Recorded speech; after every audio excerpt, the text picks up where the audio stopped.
Boa noite, igreja.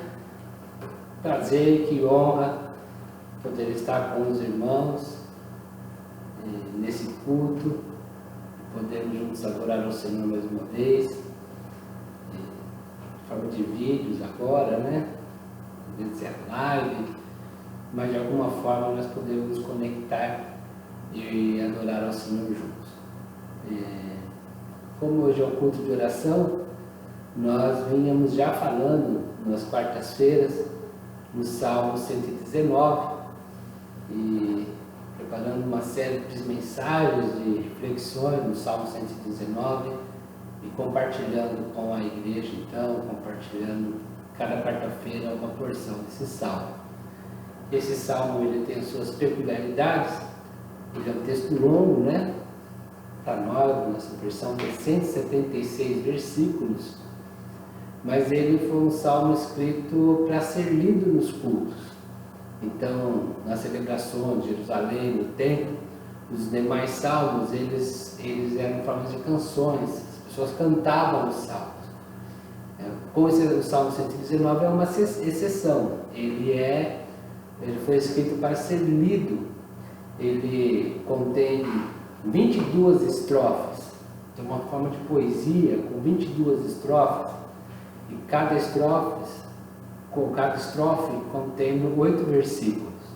Então são 22 estrofes com 8 versículos cada, e completa-se então os 176 versículos que compõem o Salmo. Esse Salmo ele foi escrito, outro detalhe, outra peculiaridade do Salmo, em forma de um acróstico. Então cada estrofe começa no original com uma palavra hebraica, uma palavra do alfabeto hebraico, seguindo a ordem do alfabeto hebraico. Então ele foi composto desta maneira, né? E algumas versões elas trazem antes dos versículos que começam nas estrofes, antes das divisões, o nome da palavra hebraica. Então, essa versão que eu estou usando, a nova versão internacional, conhecida como NVI, ela tem esse detalhe. Então, antes do versículo 1, você tem a palavra Aleph. Antes do versículo 9, você tem a palavra Bet. Antes do versículo 17, você tem a palavra Gimel. Antes do versículo 25, você tem a palavra Dalet. E assim, sucessivamente, 8 versículos, a palavra, mais 8 versículos, a palavra, correspondendo então às letras do alfabeto hebraico. A última estrofe começa com o versículo 169, a palavra Tal. Então você tem aí as 22 letras do alfabeto hebraico. Se você gosta disso, tem curiosidade, quer aprender o alfabeto hebraico, você já tem aí as letras, e você então vai poder decorar, aprender, se você gosta disso, enfim, né? E a última curiosidade, a penúltima na verdade, é que cada versículo ele contém uma expressão que faz referência à palavra de Deus. Então, com exceção de 3 versículos, o versículo 84, o versículo 121 e o versículo 122, todos os demais aparecem expressões com referência à palavra de Deus. Então, quais são essas expressões? Leis, mandamentos, decretos, estatutos, palavra, promessa, ordenança. Então, dos 176 versículos, 173 tem uma dessas expressões em todos eles. Porque o Salmo ele foi escrito para enaltecer a palavra de Deus. E agora sim, a última peculiaridade, né, curiosidade desse Salmo, é que existem 2 expressões no hebraico que é traduzido por palavra. Então, imra e davar. Algumas versões já traduzem um pouquinho diferente, mas João Ferreira de Almeida e muitas delas traduzem os 2 termos no hebraico por palavra. Mas para nós, quando é traduzido por palavra, então a gente entende que é somente a palavra de Deus, enfim. A gente não consegue discernir exatamente o que está dizendo. Mas quando você identifica isso no original, você percebe que são coisas diferentes. O maior exemplo disso está na segunda divisão, segunda estrofe aqui dos Salmos, né? A segunda divisão já lembra de futebol, né? A segunda divisão dos Salmos, que diz assim: como pode manter o jovem pura a sua conduta, vivendo de acordo com a sua palavra? Então, está traduzido aqui o termo, aqui seria davar, e está traduzido por palavra. E mais para frente, versículo 11: guardei a tua palavra no meu coração para não pecar contra ti. E lá no original está emirá, guardei a tua emirá no meu coração para não pecar contra ti. Davar, ele tem o sentido mais de lei, de mandamento. Então, ficaria aproximadamente assim: como pode o jovem manter puro o seu coração? Obedecendo às leis, obedecendo a palavra no sentido de lei, seguindo os mandamentos. No versículo 11, assim: guardei as tuas promessas, que me rata no sentido de promessa, os teus corações para não pecar contra ti. Então a lei, para ser obedecida, claro, nos mantém uma vida pura. E quando a gente está titubioso com relação a obedecer ou não, a gente lembra então das promessas. E o resultado disso, vamos falar um pouquinho mais sobre isso, nós nos sentimos fortalecidos para obedecer. A nossa porção hoje é a partir do versículo 25, então Salmo 119, se você quiser acompanhar a leitura de alguma maneira aí, com a Bíblia, celular, enfim, o versículo 25 até o versículo 32. E o texto diz assim: agora estou prostrado no pó, preserva a minha vida conforme a tua promessa. A ti relatei os meus caminhos e tu me respondeste. Ensina-me os teus decretos. Faz-me discernir o propósito dos teus preceitos, então meditarei nas tuas maravilhas.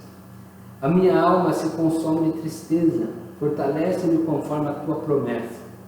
Desvia-me dos caminhos enganosos, por tua graça ensina-me a tua lei.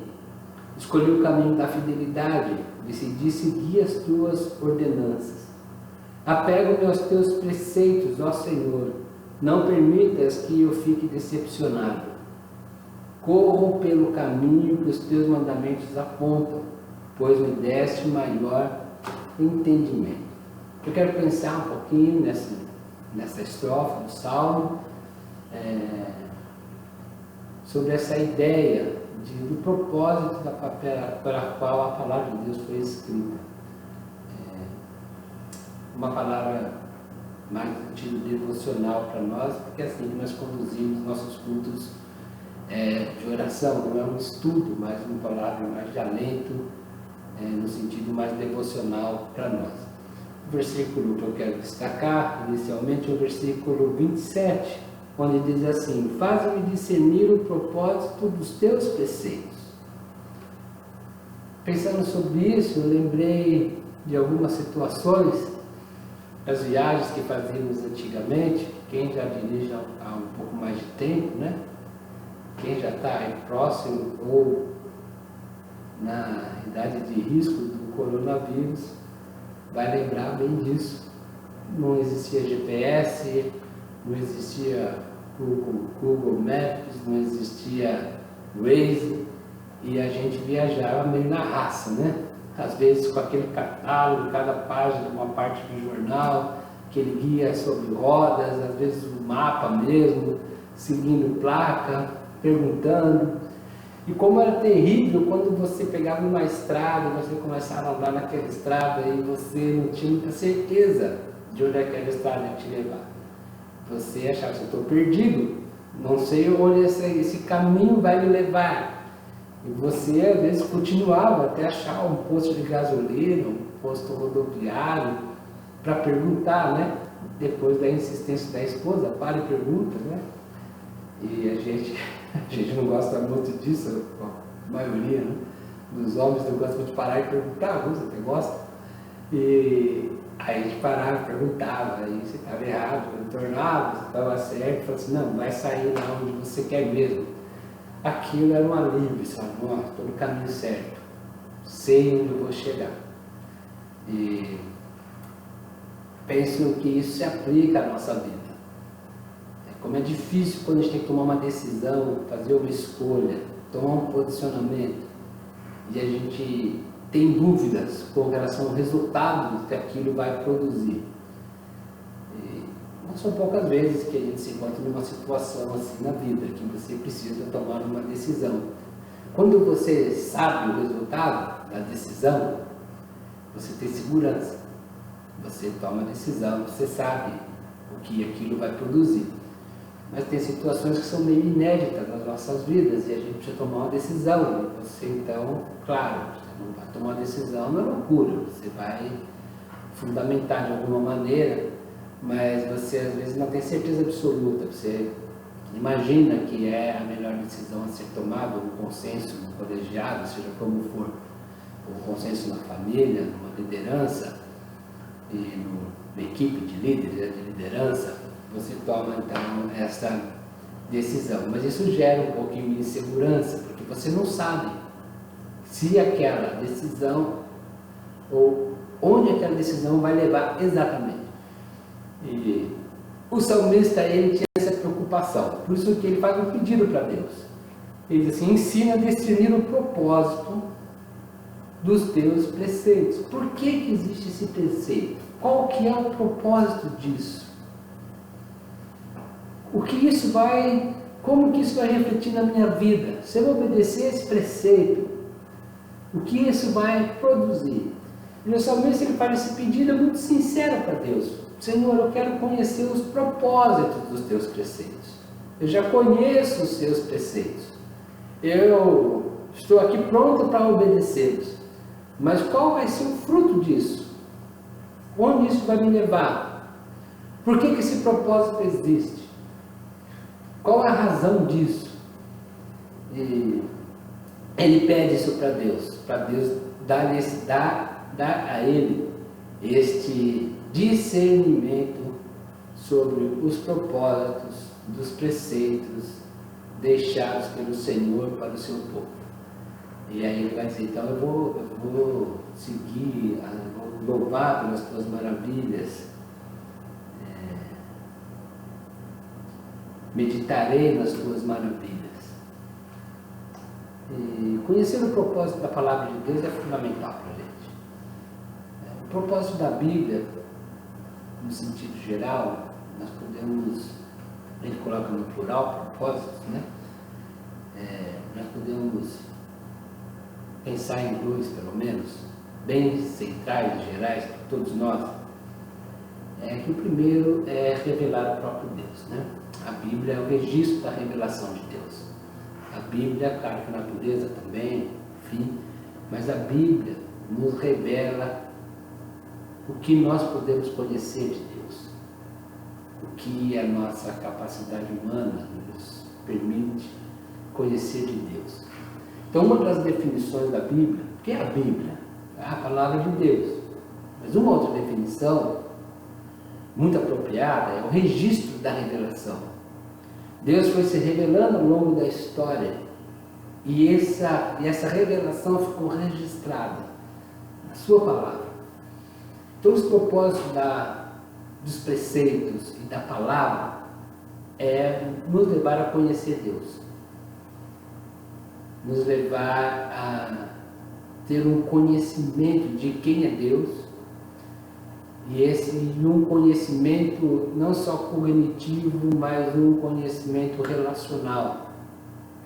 Nos ensina a nos relacionarmos com essa divindade, nos aproxima de Deus. Outro propósito geral é o bem comum. Então a Bíblia, a palavra, ela traz preceitos, ela traz mandamentos, ela traz instruções, ela traz decretos, ela traz ordenanças, como o Salmo 119 vai falar de tudo isso, estatutos, promessas, visando o bem comum. Então você não tem um mandamento, um preceito na palavra de Deus para te prejudicar. Você não tem um preceito, um mandamento na palavra de Deus que tem como propósito te levar para maus caminhos, te levar a enrascadas, Ao contrário, os preceitos da palavra de Deus, os propósitos de Deus é para te abençoar, é para cuidar de você, é para a construção de um mundo mais justo, é para a construção de um mundo nobre onde todos possam viver bem. Às vezes, dentro da nossa mentalidade ocidental, meritocrática, é a ideia de que às vezes a gente fala, mas eu vou perder, eu posso ter maiores ganhos, mas que vida infeliz a vida que se tem tantos ganhos à custa da perda do outro. Que vida infeliz a vida que você tem lucro no prejuízo do outro. Stephen Covey, ele, um grande líder, escreveu muito bem sobre liderança durante muito tempo, esteve vivo, e ele tem aquele princípio do ganha-ganha. E ele ensina o seguinte: o bom negócio é aquele que as duas partes ganham. Se você ganha e o outro perde, foi um bom negócio. E se o outro ganha e você perde, foi um bom negócio. Para ambos. O bom negócio é onde todos ganham. Viver bem é gerar o bem comum. Viver bem é ser abençoado e abençoar. Viver bem é partilhar bênçãos. E os preceitos da palavra de Deus é essa construção desse mundo melhor, mais justo, mais nobre, mais digno para todos. Todos nós. Então, quando a gente confia nisso, quando nós conhecemos a Bíblia, que conhecemos o Deus da Bíblia, o Deus que ela revela, e a gente aprende com a palavra, e a gente vai conhecendo Deus cognitivamente e relacionalmente, que esse Deus é bom mesmo, que esse Deus é justo, que esse Deus é misericordioso, que esse Deus é abençoador, que esse Deus é benigno. Não existe uma atitude de Deus mal intencionada. Não existe um gesto de Deus, uma ação divina com o propósito de prejudicar você e a humanidade. E você crê que esse Deus é tudo isso de bom. E aí você se sente seguro em obedecer, porque você sabe que Deus quer o bem, o seu bem e o bem de todos, o bem comum. E quando você sabe que você tem um projeto, um propósito de Deus, um preceito para seguir, arrisca o versículo nesta versão, né?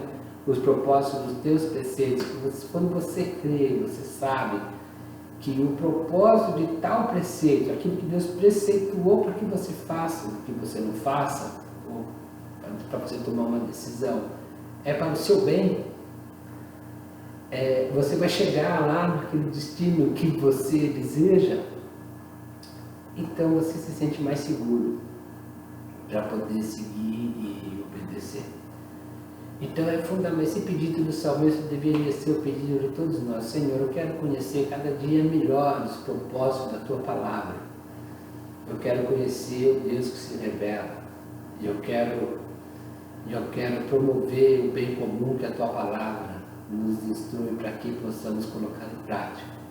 Isso nos ajuda a viver de maneira bem fiel a Palavra de Deus e de seguir aquilo que a Palavra de Deus nos orienta, nos dá segurança.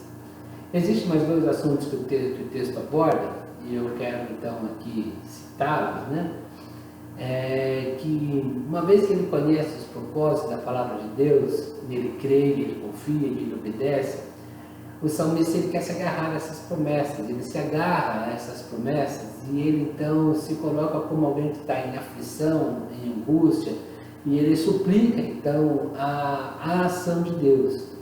É como se ele dissesse assim: Deus, o Senhor na sua palavra diz que o Senhor socorre o necessitado, o Senhor socorre o aflito, o Senhor socorre o sofredor, o Senhor socorre o oprimido. O Senhor cuida daqueles que estão precisando ser cuidados. O salmista está dizendo: Senhor, agora sou eu, estou precisando ser cuidado. Então cumpra, Senhor, pela tua bondade e misericórdia, de acordo com as tuas promessas, cumpra essas promessas na minha vida. Alguns versículos que nos falam sobre isso nessa estrofe, né, do texto que lemos, do versículo 25 a 32, o versículo 25 é o primeiro. Agora eu estou prostrado no pó. É a situação de alguém que está em angústia, e ele se joga no chão, o cara no pó, suplicando a Deus o cuidado de Deus. Senhor, preserva a minha vida, conforme as tuas palavras. Versículo 28. A minha alma se consome de tristeza. Ele está tornando explícito a Deus a sua condição de tristeza. Ele diz: fortalece-me conforme a tua promessa. Apego-me aos teus estatutos, ó Senhor. Não permite que eu fique decepcionado. Então ele está abrindo o seu coração. Deus, eu estou passando por um momento difícil. Estou caminhando com o meu rosto no pó. A minha alma, ela está sendo sufocada de tanta tristeza. Senhor, cumpra as tuas promessas na minha vida. Vem em meu auxílio. Vem em meu socorro. Tua palavra nos diz que o Senhor cuida daquele que está sofrendo. E eu estou sofrendo agora, e eu peço o cuidado do Senhor. Então, o Salmo nos ajuda, essa estrofe nos ensina que nós podemos agarrar nas promessas de Deus. Não é questão de reivindicar, de exigir, nada disso, mas de você confiar, de você se entregar e de você clamar por Deus. É a minha vez agora, eu estou precisando. Por favor, Senhor, tenha misericórdia de mim, alivia minha tristeza, alivia minha dor, entra com uma providência, ou então simplesmente me fortalece para que eu possa passar por esse momento, o que ele diz no versículo 28 que acabamos de ler, né? A minha alma se consome de tristeza. Deus, estou sendo consumido de tristeza, fortalece-me, me dá força, porque se o Senhor não me fortalecer, eu não aguento. Então fortalece-me conforme a tua promessa. Tem situações que nós temos que enfrentar, faz parte da vida. A vida é ao vivo, né? Não dá tempo de ensaiar. Tem coisa que não dá tempo de ensaiar, é ao vivo. E aí a gente suplica a bondade e a misericórdia de Deus. E fala: Senhor, me dá força para passar por este vale, por essa escuridão, subir essa montanha, seja como for. Fortalece a minha alma. E o outro assunto que o salmista aborda é de a gente confiar o nosso futuro a Deus. A gente poder fazer planos, fazer projetos, pensar no futuro. Excelente fazer isso, precisamos. Mas convidar Deus para participar disso. Fala assim: Deus, eu estou fazendo um planejamento aqui e eu gostaria que o Senhor fizesse parte disso. E eu gostaria muito que o Senhor me ajudasse, para que aquilo que eu quero projetar para frente, eu quero a tua bênção, eu quero a tua mão dirigindo. Eu não quero que seja uma coisa somente minha. E o versículo 26, aqui ele diz assim: a ti relatei, está dizendo que já fez, né? A ti relatei os meus caminhos, e tu me respondeste. Então, Deus, o caminho é esse, essa é a minha ideia. O que o Senhor tem para me dizer? E ele está dizendo o seguinte: quando eu fiz isso, Deus respondeu. Quando eu fiz isso, Deus me deu a direção. E como eu tenho sido abençoado por confiar a minha vida, o meu futuro, o futuro da minha família, o futuro da minha empresa, o futuro da igreja, os projetos da igreja, de confiar tudo isso nas mãos do Senhor, porque o Senhor tem respondido a cada dia. Então, ele vai depois pedir no versículo 29 para desviá-lo dos caminhos da perdição, né, caminhos enganosos. Fala: Deus, tem vários caminhos, sua vida tem vários caminhos, a minha vida tem vários caminhos. A gente pode tomar uma decisão agora, mas ele fala: Deus, eu quero andar no caminho certo, eu quero estar debaixo da tua bênção, eu quero estar debaixo da tua direção. Então desvia-me, Senhor. Às vezes eu sou meio cabeça dura mesmo, mas desvia-me dos caminhos enganosos. Às vezes eu estou achando que o caminho está bom, mas são caminhos enganosos. Lá no Provérbios 16, 25 nós vemos, né? Há caminhos que aos homens parecem ser bons, mas no fim são caminhos de morte, são caminhos enganosos. As pessoas, às vezes a gente acha que aquele caminho é bom, pensando que estamos cheios de boas intenções, mas fazendo escolhas erradas. Então o salmista fala, Senhor, por isso que eu estou convidando o Senhor para participar do meu projeto. Por isso que eu estou convidando o Senhor para participar daquilo que eu quero projetar para o futuro. Porque eu não tenho essa habilidade toda de discernir todos os caminhos bons. Há caminhos que para mim parecem ser bons, mas é enganoso. Então Deus, desvia-me, intervenha. Senta aqui na mesa de reunião, toma o assento principal, senta na cabeceira e desvia a gente dos caminhos enganosos. Esses caminhos que para nós parecem ser bons, mas no fim não é o melhor. Deus, a solução não está no que eu acho, a solução está naquilo que o Senhor diz. E eu quero seguir aquilo que o Senhor diz. E ele encerra dizendo, então, quando ele é desviado desse caminho enganoso e ele descobre o caminho, ele diz o seguinte, corro pelo caminho dos teus mandamentos. É aqui, ó. Eu entendi já qual é o seu caminho, Deus. É nesse caminho que eu vou correr. É nesse caminho que eu vou perseguir. E eu vou com tudo. E ele diz, então eu corro pelos caminhos dos teus mandamentos, que os teus mandamentos apontam, pois me deste maior entendimento. Que a gente possa ter um bom entendimento da palavra sempre. E que Deus possa abençoar a sua vida, a minha vida. Que a gente possa confiar mesmo que os propósitos de Deus, a sua palavra, nos levar a um relacionamento verdadeiro com Deus, um conhecimento não só de intelectual, de decorar, mas um conhecimento relacional. Que a gente possa entender que tem as promessas que nós podemos nos apegar e nos momentos difíceis, Deus nos fortalece e brilha a nossa alma da angústia. E finalmente que ao conhecer e descobrir o caminho que o Senhor tem para nós, a gente possa ir com segurança, sabendo onde a gente vai chegar. Amém? Abençoe a sua vida e Deus continue cuidando de todos nós, em nome de Jesus.